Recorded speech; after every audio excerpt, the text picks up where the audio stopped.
Oh, again. Um, Nice to see you. Uh, I hope you had a good circle session. I'm, I'm guessing it felt like a full session. And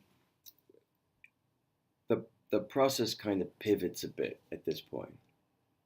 So in weeks 7 and 8, you get some more practical, tangible, almost techniques, things to do, right, to help you with your practice. Uh, the next 4 weeks are going to be almost aspirational for some of you.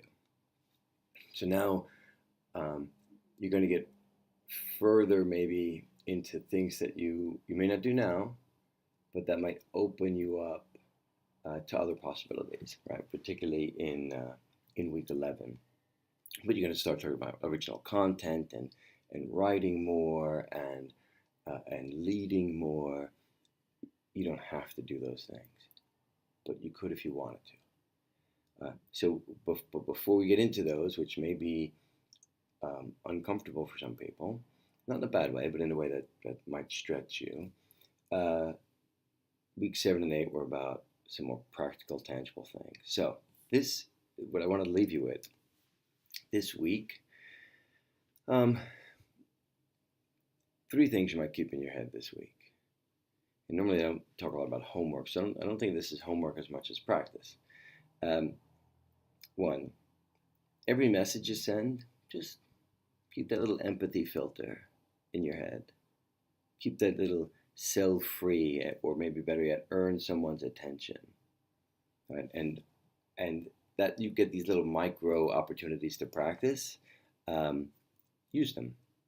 So see if you can over the course of this week, as you communicate with people, um, keep that exercise in your head, and just see if that little pause is helping you produce more effective communications.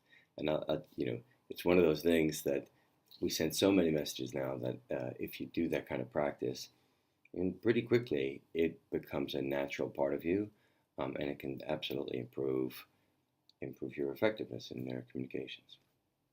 Um, the second would be, I wonder how many of you picked the resolutions chart.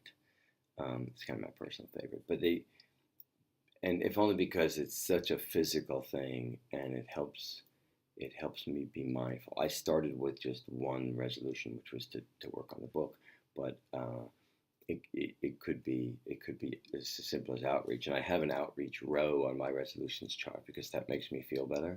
So when I look at my index cards and I reach out to somebody, just put a check mark. It's crazy, but that little act, that little check mark that I did outreach, or when I see that I haven't done it for 3 days, then I'm going to do it on that fourth day so I could do that. Totally works. So think of that. And for you, it may have been I structured my time, and so I booked time with myself. Great. Um, but do the one thing, right, for your habit adjustment. And then lastly would be your letter. Uh, make a cup of tea, give yourself 15, 30 minutes in a quiet place where the kids aren't around, there is not a bunch of email or TV or whatever else. Just, just kind of feel it. Let yourself feel it. Like let your guard down and enjoy what it might be like in this future place. And it's that emotional resonance that they talk about in Coach Yourself, and I mentioned in the guide several times. That's what that's what works the magic. So yes, you drafted a letter today and you spent some time on it. Give yourself a bit more just to connect with that future self and think about how that might have happened. Again, not as a plan, but just it's a story. It's a story that your future self is telling you, and let yourself feel that story. That's a great investment in yourself. It can be quite fun, and it's liberating, right? Because how often do we take the time to imagine that future without a sense of fear or threat of anxiety? Like it's a fear-free exercise. Just let yourself enjoy it. So with that, have a great week, and I will see you next week live from Munich. Take care, everybody. I'll see you on Slack. Bye.